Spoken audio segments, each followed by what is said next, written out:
Tole egaa hordoftootaa fi jaallattoota maatii chaanelii keenyaa kan taatan hundumti keessan akkam jirtu, nageenya badhaadhaa isiniin jechaa.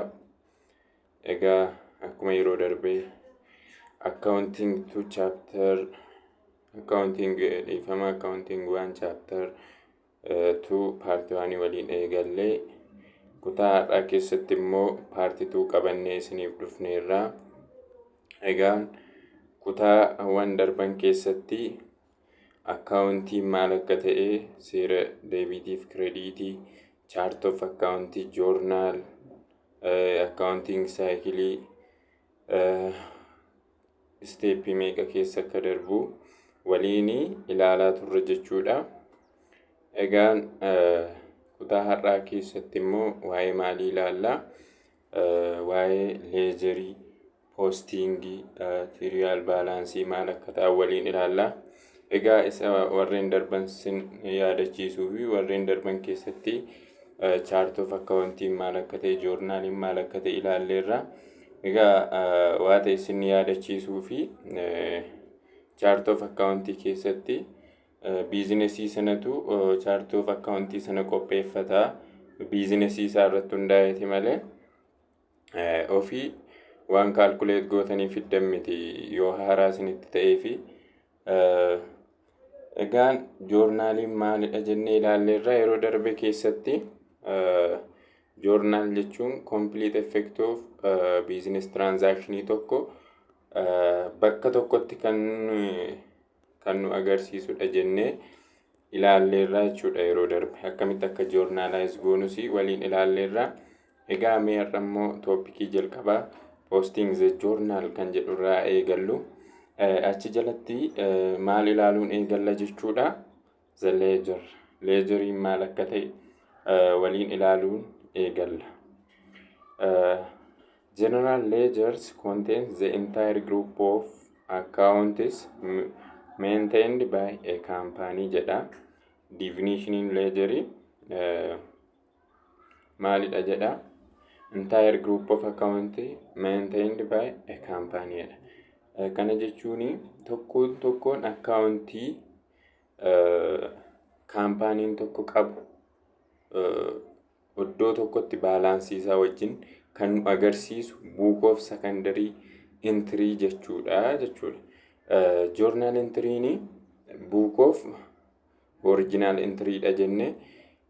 Tokkoon transaction organization kaampaanii tokko keessatti gaggeeffamu maintain gochuuf kan nu gargaaru erga jenne. Leejeriin immoo tokkoon akkaawuntiin kaampaaniin tokko qabu baalaansii isaa duukaa kan nutti agarsiisu. Fakkeenyaaf individual asset account jedha. Akkuma asirraa ilaaltanii individual asset account, equipment, land, supply, cash kanneen biroollee ni jiru. Warreen kana tokkoon isaanii baalaansii isaanii duukaa kan nu agarsiisu leejerii jedhama. Akkasuma yoo fudhattanii individual liability account warra ta'an interest payable, salary payable, accounts payable, notice payable warreen jedhaman kanallee tokkoon isaanii baalaansii isaanii duukaa kan nutti agarsiisu leejer jedhama jechuudha. Inni itti aanu kana jennee gabaabumatti group of accounts for a business entity dha jennee leejeriin reference book of accounting system jennee illee hiikuu ni dandeenya. Inni kun immoo maal nu gargaara? It is used to classify and summarize transaction and prepare data for financial management financial statement jedha. Inni kun immoo tokkoon akkaawuntoota classify gochuu fi akkasuma business transaction kana summarize godhee data kan nuuf qopheessu financial statementiif jechuudha. Ledger accounting jennu. Inni itti aanu postingidha. Postingiin maal akka ta'e gabaabumatti posting is a process of transferring journal to a ledger. process of transferring a business transaction from a journal to a ledger isa jedhamu kanumadha. Kana jechuudha hosting jechuun gabaabumatti. It is a process of transferring all transaction from a journal to a ledger jettanii qabattu jechuudha. Definitionii baay'ee asirra kaa'eera, isa kana dubbisuu ni dandeessu. Gabaabumatti differensiinii ledgerii fi journalii maalidha jennee yoo fudhanne, while the general journal is used to record a detail of each transaction, the general ledger is used to update each account. General journalii maal gochuuf nu gargaara? Tokkoon business transactionii kana detailii keessa galee record gochuuf kan nu gargaaru yoo ta'e, general ledgeriin immoo maaliif nu gargaara jedha? Tokkoon accountii kana update gochuuf nu gargaara jedha. Yeroo fakkeenya fudhannee ilaalaa deemnu sirriitti isinii gala. Kanaafiyyuu the ledger account form is a form of account that contains 3 or 4 columns for dollar amount jedha. The item column is rarely used because explanation already appear in journal jedha. Item column yookiis bakka itti nuyi transaction sana yeroo fakkeenyaaf journalii keessatti bakka explanation ni qabna ture, as keessatti garuu mul'atu. Maaliif journalii sana keessatti explain gooneerra waan ta'eef. Isaa booddee the post reference column is used to note the journal page on the which original entry for transaction is found jedha. Post referencing kan nu agarsiisu fakkeenya irraa ilaalaa deemtu fuula ittaanu keessa jira. Page journaliin sun irraa fudhatame nu agarsiisa reference columniin keenya. General ledgeriin kun immoo gosa lamatu jira, general ledgerii fi subsidiary ledgerii. Akkuma general journalii fi subsidiary journal jennee dubbanne, kunis gosa lamatu jira. General ledgeriin controlling accountidha. Innis maali? Contains all financial statement account jedha. Kana jechuun tokkoon accountoota financial statement keessatti fayyadamnu kan nu agarsiisudha. Subsidiary accounts kan jennu immoo contains accounts showing detail of general ledger jedha. Fakkeenyaaf general journalii keessatti cash account jennee yoo fudhanne, subsidiary accounts gaafa jennu immoo cash recipient, cash sale kan jennu yeroo gurgurru kaashii nuyi fudhannu tokkoon isaaniif galmeessaa deemna. Yeroo kaashii fudhannu qofaatti cash recipient jennee cash sale jennee qofaatti kan adda baasnee nuyi ittiin galmeessinu kun immoo subsidiary ledger or journal warri jedhan immoo warreen kanadha jechuudha. Fakkeenyaaf general ledger kan jennu bifa kanaan akka fakkeenya kanarraa argitanitti bakkee kana maaltu jira? Account receivable tu jira. Account receivable jedhee qofaatti 750 jedha. Subsidiary ledger kan jennu immoo kaampaanii sana tokkoosaaf ABC kaampaanii, XYZ kaampaanii tokko isaaniif subsidiary ledger yeroo hojjetu ni jira jechuudha.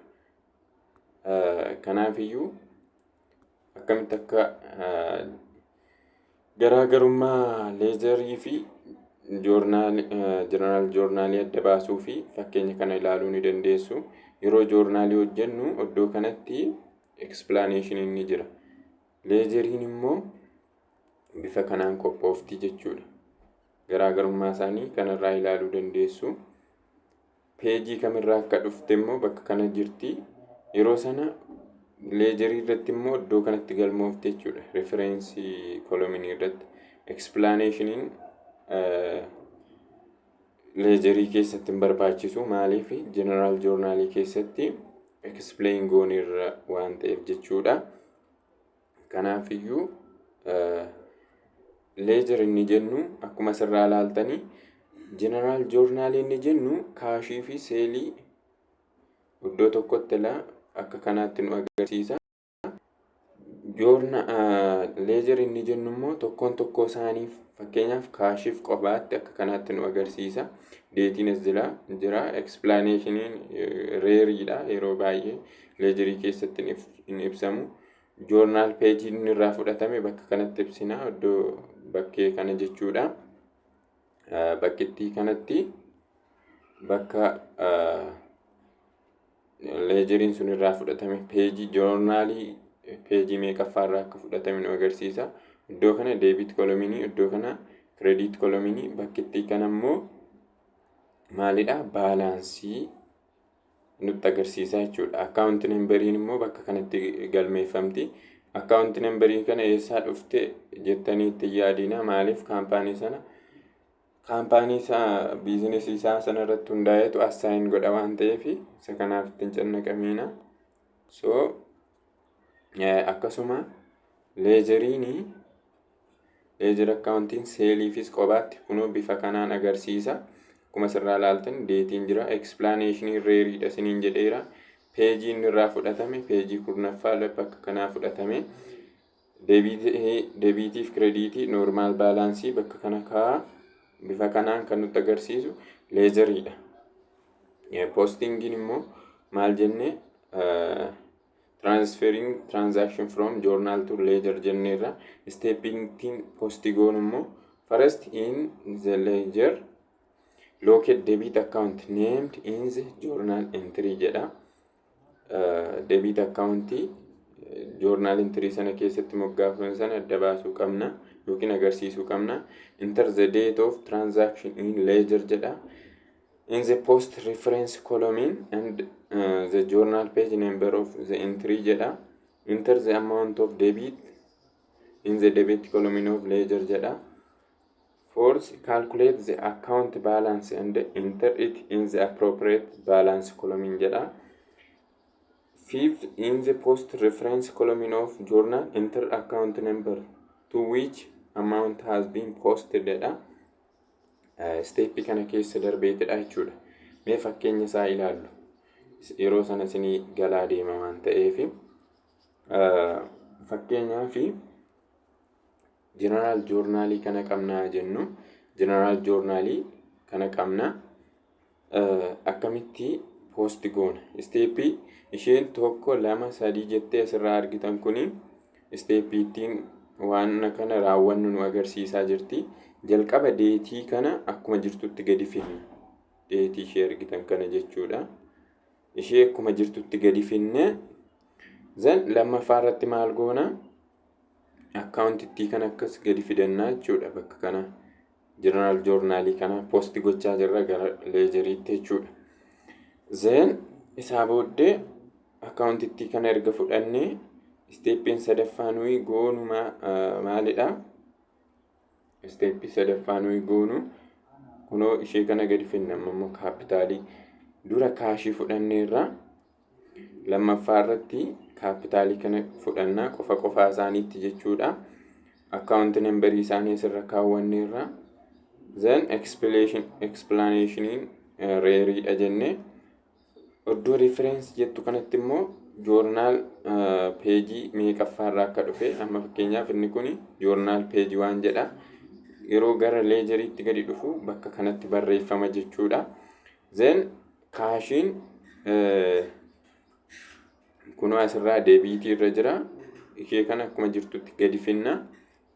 Then kan owners capitalis baalaansii isaa iddoo kanatti gadi fidanneerra. Owners capitaliin immoo maaliin jira? Krediitii ta'eeti jira. Akkuma jirutti gadi fidannee kaawwannaa jechuudha. Bifa kanaan kan inni nuyi post goonu jechuudha. Isheen asirraa argitan kun lakkoofsonni asirra jirtu kuni steepiin nuyi raawwannudha. Jalqaba deetii fidanneerra. Then kaashii kana account numberii ishee wajjin gadi finna. Sadaffaa irratti maal goona? Owners capitalii kana maaliif akkaawuntii ishee olii gadi fidanna jechuudha. Baalaansiin ishee 15,000 kireediitii, kaashiin asii 15,000 deebiitii ta'eetu jira. Akka jirutti gadi finne baalaansii isaanii bifa kanaan keenya jechuudha yeroo waan kana raawwannu yookiis yeroo poostii goonu jechuudha. Ammallee isteeppii nuyi hordofuu qabnu ni jira. Jalqaba maal goona? Determine what the type of account is involved dha. Akkaawuntii kamtu maaltu ta'e? Fakkeenya kaashiidha kamtu involve godha? Owners capitalidha yookiis expensiidha, revenueedha jennee jalqaba maaltu involve godhe inni adda baasuu qabna. Lammaffaa irratti determine why items increased or decreased or and by how much jedha. Iteemota yookiin akkaawuntoota dabalanii fi hir'atan kan adda baasne hammamiin immoo hir'atan yookaan dabalan jennee adda baasuu qabna. Then sadaffaa irratti translate the increase and the decrease into debit and credit jedha. Isa hir'atanii ibsa dabalan kana gara seera deebitiif kireediitti translate gochuu qabna. Kana jechuun yeroo darbe akkuma jennee paartii jalqabaa keessatti jechuudha. Aseet akkaawuntiin yoo dabalu karaa kamiin galmaa'uu qaba jenne? Karaa deebiitii jenne. Yoo hir'atu karaa kireediitii jenneerra. Akkasuma liyaabiliitii fi owners equitiin immoo yeroo dabalanii karaa kireediitii, yeroo hir'atan immoo karaa deebiitii galuu jennee dubbanneerra. Isa kanadha. Translate increase and decrease into debit and credit inni jedhu kuni jechuudha. Bifa kanaan translate gootu. So fakkeenya fudhannee ilaallu. Akkamitti akka poostii ta'u fakkeenya tokko fudhannee ilaallu. Kun chaaptarii tokkoffaarraa kan fudhatamedha fakkeenyi kun jechuudha. On October 1, ICR buy invest $10,000 cash in an advertising company called Pointer Advertising. Maal jedha? Invest godhe kaashii. Kaashii invest godhe. Maali? Yeroo kaashii kan invest godhu maal godheetu immoo the cash yeroo analyze goonu kana maalidha? The asset cash increase by $10,000 jechuudha. Doolaara 10,000 dabalee isaa booddee effektii akkamii qaba? Kana jechuun owners equities immoo yookiis immoo capital accountii keenyas ni dabalaa jechuudha. Dirqama double entry akka jedhu gama bitaaf gama mirgaan effektii qabaachuu qaba jedha. Asiin kaashiin ni dabalee karaa kaashii barreeffanne. Isaa booddee liability irratti effektiin qabu, effektii kan biraan inni qabu owners equity irrattidha. Gama bitaaf gama mirgaan baalaansii ta'uuf jechuudha. Owners capitaliin dabalee owners capitaliin immoo owners equity dabala jenneerra. So gama kanaan pilaasii godhannee kaawwanne jechuudha. Biizinesii keenya analyze goone. Yeroo analyze goonu kaashiin increase ta'e owners equity'n increase ta'eera. Maaliin owners capitaliitu 10,000 dabale waan ta'eef equationiin keenya baalaansii ta'uusaa mirkaneeffanneerra. Inni kan biraan debit and credit analysis dha. Steppiin itti aanu debit and credit analysis dha.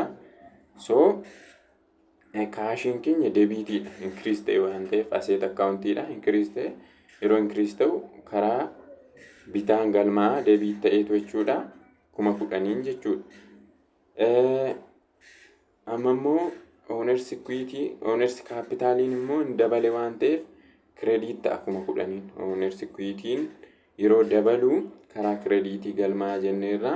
So karaa creditii 10,000 capitala jalatti galmaa jechuudha. Then erga kana analyze goone journal entry qopheessina. Journal entry qopheeffannee bifa kanaani jalqaba deetii bakka kanatti galfanna. Deetii keenya bakkitti kanatti erga galfannee itti aansinee iddoo kana explanationii fi taayitilii sana tokko maalidha? Kaashii. Kan biraanoo owners capitalii. So maaliif immoo brief explanation bakka kana jirti joornaalii keessatti isheen immoo owners investment of cash in business jedha.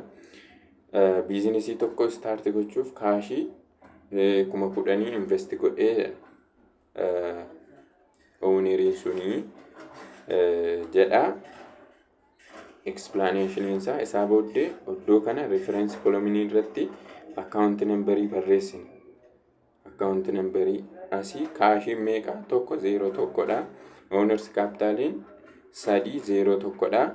Kuni biizinesii sanatutti assign godha jenneerra waa'ee eessaa dhufeettaniin cannaqamiina isiniin jedheera. Isaa booddee kaashiin 10,000 asii owners capitaliinis 10,000.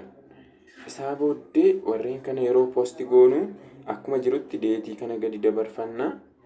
Kaashii akkuma jirutti fudhanneeti jechuudha. Account numberii ishee bakka kanatti barreessina. Baalaansiin ishee karaa deebiitii bakka kanaatti galmoofte jechuudha. Tokko isaaniif galmeessina waan ta'eef owners capitalis akkuma jirutti gadi finnee yeroo posti goonu account numberiin isaa bakka kana jira. Karaa krediitii deetiin isaa kunooti. Bifa kanaan posti goonaa jechuudha. Fakkeenya tokko isiniif dabaluu fi on October 1 jedha. Business himti suni a pioneer purchase office equipment costing $5,000 by signing a 3 months 12% and $5,000 not payable jedha. Compounding account fi single account kan jedhamu jira. Yeroo waan lama waan sana keessatti hirmaatu jira. Yeroo hirmaanne sin jira. Waan kana yeroo darbe isinitti dubbachuun dagadhe. As keessatti business transaction kana yeroo analyze goonu maalidha? Office equipment bite. Maal godheeti? Krediitiidhaan yookiin bifa liqaatiin bite. Namichi kun jechuudha. Bifa liqaatii yeroo ji'a 3tti nan galcha kan jedhuutiin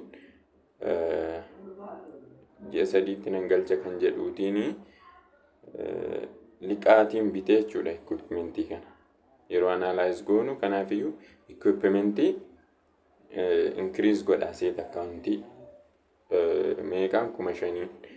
Amma immoo liqaan bite waan ta'eef immoo liqaa wanti bitame tokko immoo liability dha. Yeroo kanaafiyyuu liabilitiin kun hin dabale waan ta'eef maal ta'uu qaba jechuudha? Liability jala 5,000 dabaleera jechuudha. Yeroo transaction kan analyze goonu bifa kanaanii jechuudha. Yeroo equation isaatti deebisnu asset accountii equipmentiin asset accountii 5,000 dabaleera liability jala asiin effectiin isaa jala hin dabale jechuudha. Liability owners equity irratti effectiin qabu. So debiitii fi credit analysis isaatti yeroo ceenu equipmentiin asset account increase godhe waan ta'eef so debiitii ta'uu qaba. Credit liability immoo notice payable immoo liability account dha. Liability account kana immoo dabale waan ta'eef karaa creditii ta'uu qaba. Bifa kana debiitii fi credit analysis isaa bifa kanaan jechuudha. Then yeroo journal entry isaa hojjennu DTS kaawwanne equipment jenne isheen kun account number isaaniiti. Account number isaanii agarsiifti isheen column kanarra jirtu. Then equipmentiin debiitii bakka kana ta'a. Notice payable bakka kana 5,000 asiin karaa creditii ta'a. Kan biraani explanation bakka kana issued 3 months 12% not payable for office equipment jedha. Explanation isaati. Yeroo kana immoo post goonu equipment jenne bakka kana deetii bakka kanatti barreeffanne equipmentiin asirra jirti. Account numberiin bakka kana karaa debiitiidha waan ta'eef bakka kanaan galmeessina. Ammas notice payable fis qofaatti iddoo kanatti note payable jenne asiin account number isaa barreeffannaa, bakka kana deetii, bakka kanatti baalaansii isaa barreeffannaa jechuudha. Bifa kanaan kan inni nuyi post goonu. Inni kun fakkeenya dabalataadha. Keessoo yoo dubbistan irra caalaatti sinii galaa, irra deddeebi'aa dubbisaa, fakkeenyota jiran kana sirriitti hubachuuf yaala. Jalqaba erga analyze gootanii account equation isaa analyze gootu, itti aansitanii debit credit analysis dha. Then journal entry qopheessitu, then isaa booddee post gootu jechuudha gara ledgeriitti. Inni kun fakkeenyuma sana babal'isuufidha. Warreen asirratti argaa jirtan kuni fakkeenya lamaan kana isinii fudheedha. Bifuma sanaatiin qopheessitu jechuudha. Kanan isinitti mudagadhe akkuma dura jedhe compound entry fi single entry jiraachuu danda'a. Fakkeenyaaf namni tokko yeroo meeshaa tokko bitu hamma ta'e kaashii kaffalee hamma ta'e liqaanii bituu danda'a jechuudha. Inni akkasii compound entry jenna. Single entry immoo kaashumaan bita yoo ta'e kaashiin, yoo liqaan bita ta'e liqaa qofaan, fakkeenya yoo bifa kanaan raawwate immoo single entry dha. Kun lamaan jiraachuu isaanii beekuu qabdu isiniin jedha. Kanadha. Inni kan biraanii transakshinii kan galmaa'uu qabuuf kan galmaa'uu hin qabne chapter 1 keessatti isinitti dubbadheera ta'e hin dubbanne ta'e yaadadhu. Fakkeenyaaf transakshinii kan galmaa'uu hin qabne tokko ni jiru. Transakshinii nuyi galmeessuu hin qabne. The business transaction has not occurred, there is on maal jedha fakkeenyaaf, fakkeenya kanarraa yoo fakkeenya kana ilaaltanii transakshinii galmaa'uu hin qabne yookiis immoo occur kan hin taane jechuudha. Hiring of employees jedha. Ishee kana sirriitti qabadha. On October 9 jedha fakkeenya kana. A pioneer hires 4 employees to begin work on October 15.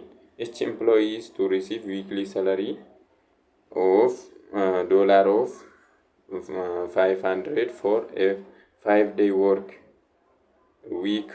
Pay every 2 weeks. First payment made on October 26 jedha. So kuni hire godheera. Kan isaan akkamitti hire walii galtee irra jira malee waan kuni transakshinii hin raawwanne. Yoo yeroo kam eegaluu isaan hojii Oktooberii 15 eegaluu.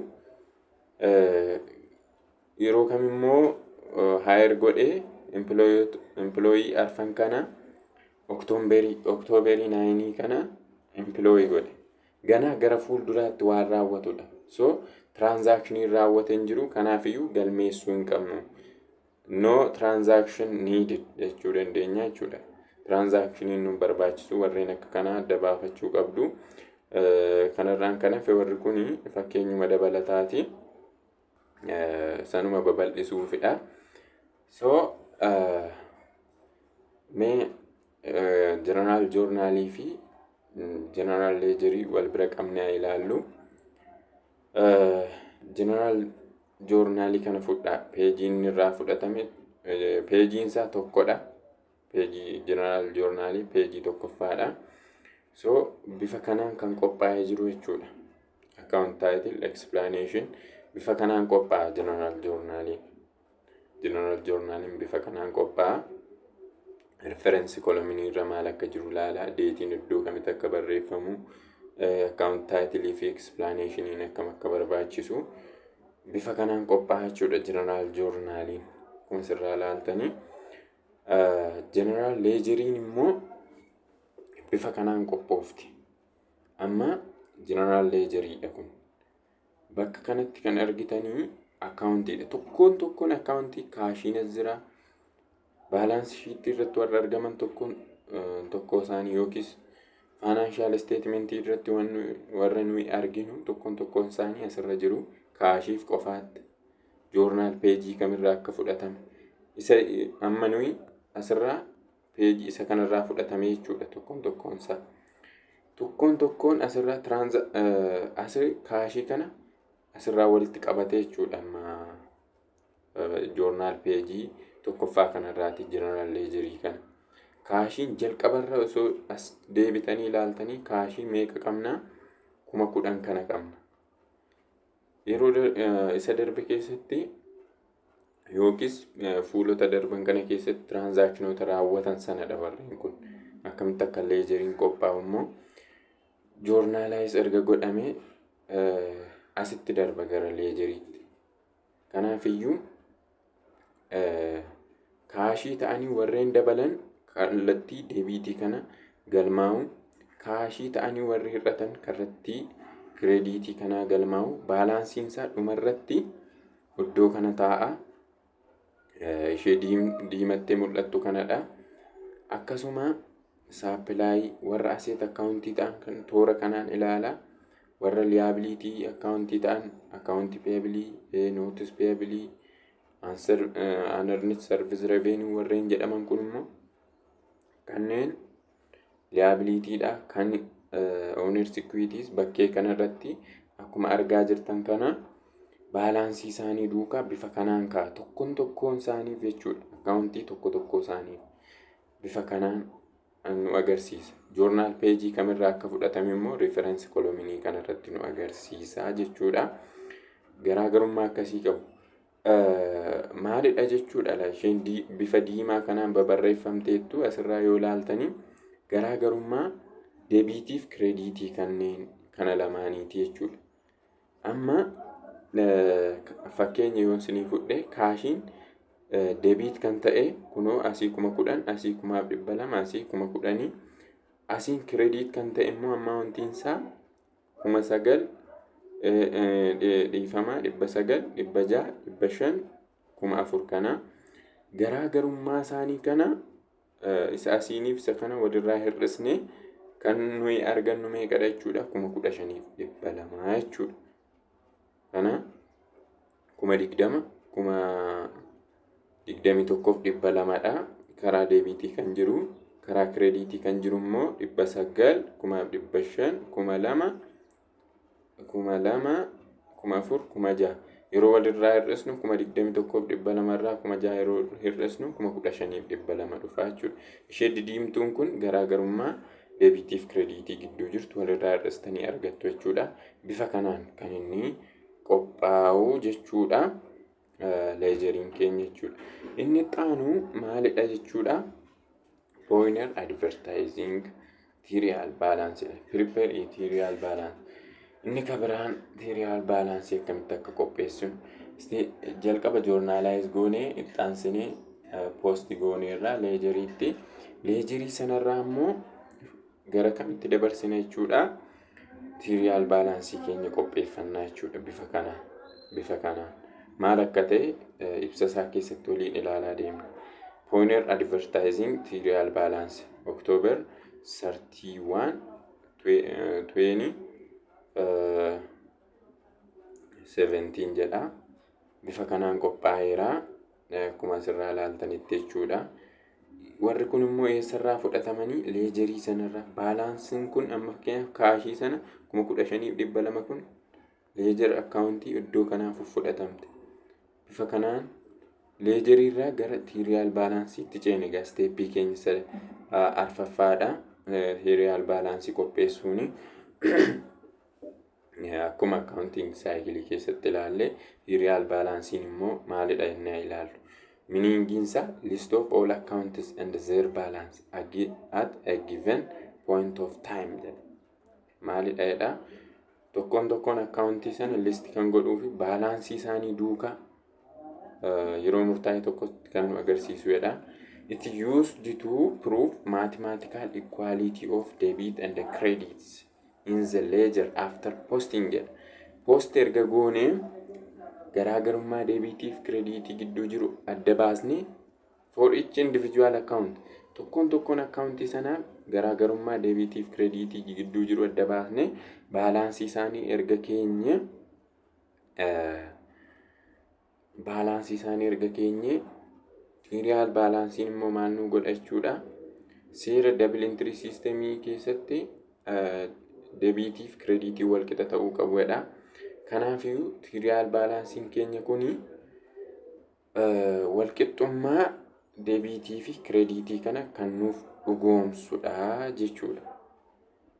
Yookiis immoo piruuf kan nuuf godhu deebitiif krediitiin walqixa ta'uu isaanii piruuf kan nuuf godhu tiriyaal baalaansiidha jennaan.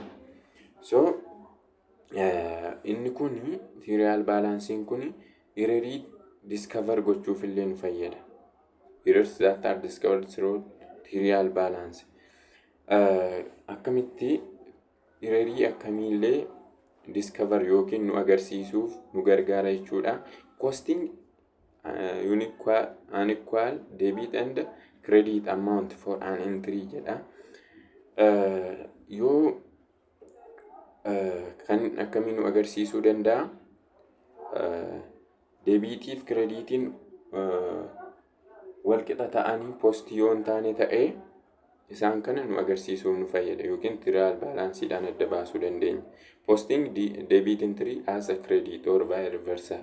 Yeroo tiriyaal baalaansii kana qopheessinu maal arguu dandeenya jechuudha. Debitii isa ta'e krediitii goonee dogoggorree krediitii yoo goone irra ta'e krediitii isa ta'uu qabu immoo debitii yoo goone irra ta'e yeroo tiriyaal baalaansii qopheessinu kana arguu dandeenya jechuudha. Arithmetic mistake in balancing account jedha. Clerical error in copying account balance into tiriyaal balance jedha. Warreen akkasiillee adda baasuuf nu gargaara jechuudha. Kana adda baasuuf nu haa gargaaru iyyuu malee limitationii ni qaba.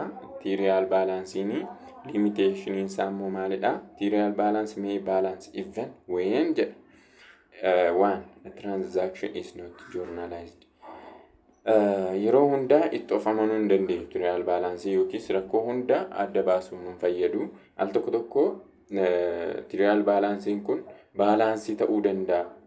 Yeroo itti joornaalaayis otoo hin ta'in tiraanzaakshinii tokko fakkeenyaaf otoo joornaalaayisiin godhiin hafneerra yoo ta'e tiriyaal baalaansiin keenya immoo walqixa ta'uu danda'a gama bitaaf gama mirgaan jechuudha. Inni akkasii limitationii isaatii isa kana adda baasuu hin dandeenyu. Correct journal entry is not posted. Joornaalaayis gooneerra garuu poostii yoo hin goone ta'e tiriyaal baalaansiin keenya immoo walqixa ta'uu danda'a gama deebitiif krediitiin. So kanaafiyyuu tiriyaal baalaansiidhaan adda baasuu hin dandeenyu. Amma immoo yeroo lama poostii yoo goones gamni deebitiif krediitii walqixa ta'uu danda'a. Otuma yoo lama si'a lama poostii gooneyyuu warreen akkasiis adda baasuu hin dandeenyu tiriyaal baalaansiitiin. Incorrect accounts are used in journalizing or posting jedha. Walqixa ta'uu danda'a gama deebitiif krediitiin. Incorrect accountii sirrii hin taane yoo postii yookiin joornaalaayis goones jechuudha. Garuu tiriyaal baalaansiin gama deebitiif gama krediitiitiin walqixa ta'uu danda'a jedha. Warreen akkasii adda baasuu hin dandeenyu tiriyaal baalaansiidhaan. Adeemsa ittiin ererii keenya lookeet gochuu dandeenyu isteeppota yookiin pirosiijeroota garaagaraatu jira. Jalqaba recalculate debit and credit total of tiriyaal balance jedha. Itti aansee maalidha? Compare amount listed on tiriyaal balance with related account jedha. Account balance in ledger jedha. Tiriyaal balance irratti warra listed ta'an kanaa fi ledger account irra warra jiran kana wal bira qabanii ilaaluudha jedha. Inni kan biraan recalculate account balance in ledger jedha. Irra deebine calculate gochuu warra ledger irra. Check accuracy of posting from general to ledger jedha. Postii gochuu keenya accuracy isaa yookaan dhugummaa isaa adda baasuu yookiin mirkaneessuu qabna. Check equality of dollar amount of debit entry in journal jedha. Debit entry fi equality isaanii adda baasuu qaba. Debit entry credit entry keenya equality isaanii adda baasuu qabna jedha. Inni kan biraan shooting errors or shortcut jedha. Yeroo locate goonu kana the difference between the total debit and the total credit balance may indicate nature and the location of error. Thus avoid need for sequential performing or all the aforementioned procedure for example jedha. Amma differensii isaanii kana adda baafanna. Garaagarummaa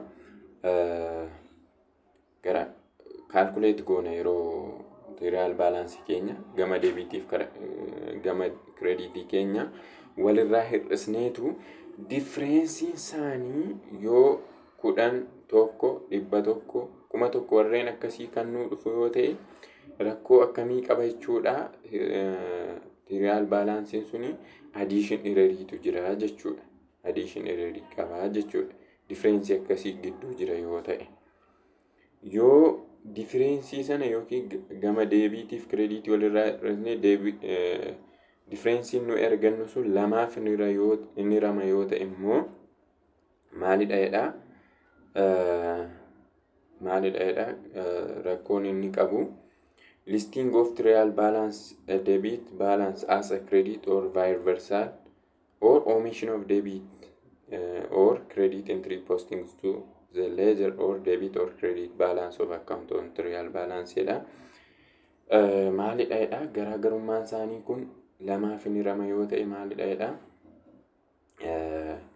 Isa deebitii ta'uu qabu akka creditiitti galmeessineerraa, isa creditii ta'uu qabu immoo akka deebitiitti galmeessineerraa jechuudha. Rakkoo akkasii qaba. Yookiis immoo omission of debit or credit entry yeroo post goonu sana daganneetu hambisneerra jechuudha. Karaa tarii inni karaa biraa immoo jechuudha. Yoo differensiin isaanii lamaaf rama ta'e, differensii isaanii kana baasnee lamaaf rama yoo ta'e omishiniidha. Yookiis osoo posting godhin hambisneerraa, wayis immoo isa deebitii ta'uu qabu akka creditii, isa creditii ta'uu akka deebitiitti galmeessineerra jechuudha. Rakkoo akkasii qabaatan jechuudha. Yoo differensii isaanii kun immoo 9 rama yoo ta'e immoo slide error fi transposition error qabaa jenna. Slide error gaafa jennu fakkeenyaaf 22.5 jedheen barreessa jenne 2.5 tuqaa keenya asbunnee keenya 2.25 jennee barreessuu dandeenya. Yookiis immoo tuqaa sana hambisnee akka carraa 225 barreessina yoo ta'e barreessineerraa jechuudha. Slide error inni jennu. Transposition error inni jennu immoo fakkeenyaaf akkuma asirraa argitanii misplacement of a digit dha. Kana jechuun fakkeenyaaf gabaabumatti 12 jedheen barreessa jedheen ariifadheen 21 jedhee barreessa wal jala fuudheen inni akkasii transposition error qabaa jenna.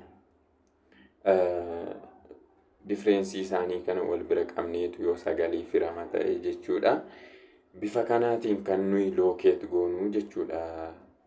Differensii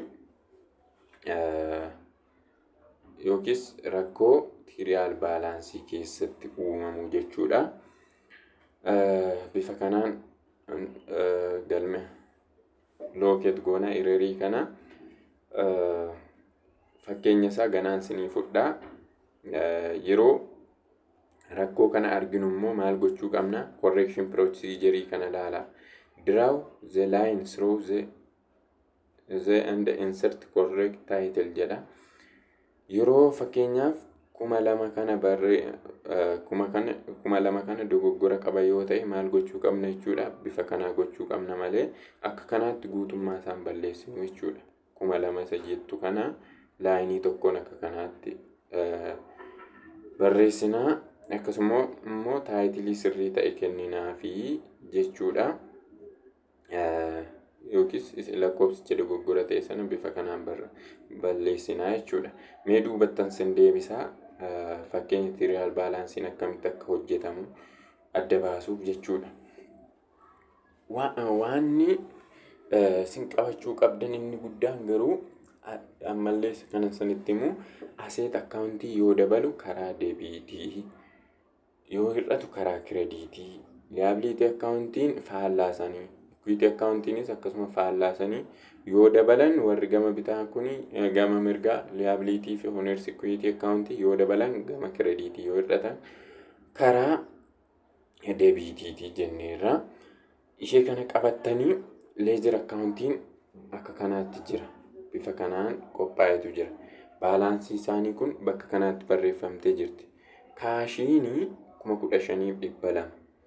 Kaashiin yeroo tiriyaal baalaansii qopheeffattan bifa kanaan jalqaba maqaa kaampaanii kanatti barreessitanii asitti tiriyaal baalaansii jettu iddoo kanatti yeroo yookiin deetii barreeffattu isaa booddee asiin deebiit jettu asiin kireediit jettu bakka kanatti bifa leejerii irratti mul'atuun tartiibanni mul'atuun galmeeffattu jechuudha. Jalqaba aseet akkaawuntiitu jira asirraa leejerii irraa akka argitanitti jechuudha. Warra aseet akkaawuntii jedhaman kana tartiiba isaan leejer akkaawuntii irratti mul'ataniin galmeeffataniiti toora isaan leejer akkaawuntii irratti mul'ataniin galmeeffataniitu baalaansii isaanii kana warra deebiit ta'uu qaban karaa deebiitii, warra kireediit ta'uu qaban karaa kireediitii galmeeffachuu qabna. Kaashiin amma asii 15,000, saappilaayiin 2,500 akkuma jirutti dabarsaa deemna jechuudha.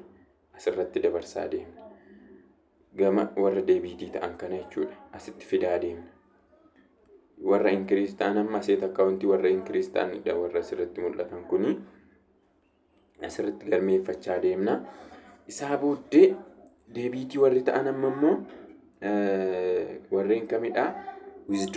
Wizdraaliin owners equity akkaawuntiidha. Garuu immoo owners equity akkaawuntii waan hir'isuuf gama deebiitiin ta'uu qaba. Iddoo kana baalaansiinsa kunoo gadi dhuftanii yoo ilaaltanii bakka kam jira jechuudha. 500 bakka kana jira.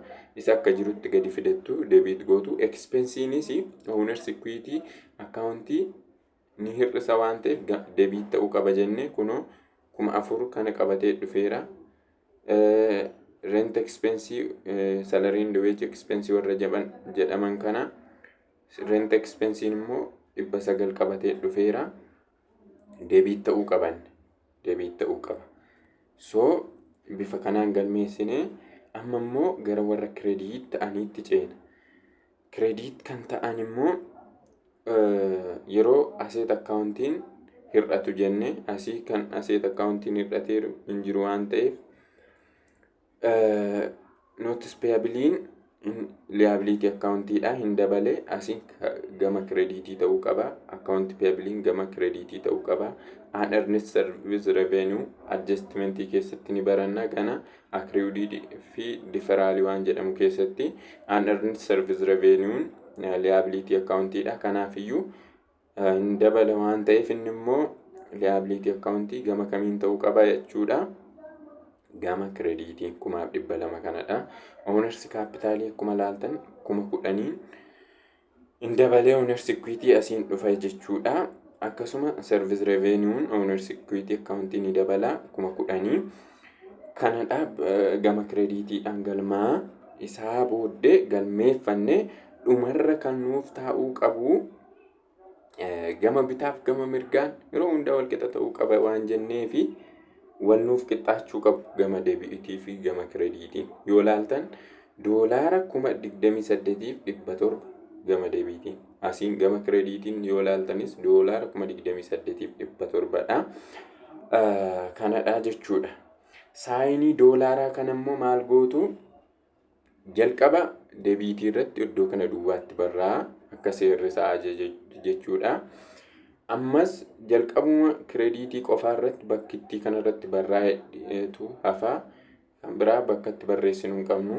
Bifa kanaan tiriyaal baalaansii keenya qopheeffannaa jechuudha. Jalqaba aseet akkaawuntii fi liability akkaawuntiidha. Owners equity akkaawuntiidha jennee adda baasuu qabna. Ittaansine hin dabalamoo ni hir'ise jenna. Isaa booddee gama deebiitii moo gama kireediitiidhaan galmaa'uu qaba jennee adda baasuu qabna. Isaa booddee sana erga adda baasne ni galmeeffannee bifanni chart of account yookiis immoo leejerii irraa akka isaan mul'atanitti erga tartiibeffannee gama deebiitiif kireediitiidhaan galmeeffannee dhumarratti wal qixa ta'uu isaanii adda baafanneeti kaawwannaa jechuudha. Kanaaf tiriyaal baalaansii kun immoo financial statementii keenya salphumatti hojjechuuf nu fayyada jechuudha. Starting pointii keenyadha jechuudha. Har'aa fi kanuma irratti nu ga'a. kutaan ittaanu adjustment of business transaction kan jedhuun walitti deebina. Kanaafi kutaan ittaanu baay'ee murteessaadha. Bifa kanaan qabadhaa. Caalaatti dubbisatti jabaadhaa. Konseptii haaraadha waan ta'eef xiqqoo isin dhibuu danda'a jechuudha. Comment, like, share, subscribe gochuun immoo nu jajjabeessaa nu bira dhaabadhaa jenna. Waan nuyi fooyyessuu qabnus commentii jalatti nuuf barreessaa. Kutaan har'aa kanuma irratti nu ga'a. Horaa bulaa galatoomaa isiniinan jedhaa. Nagaan turaa.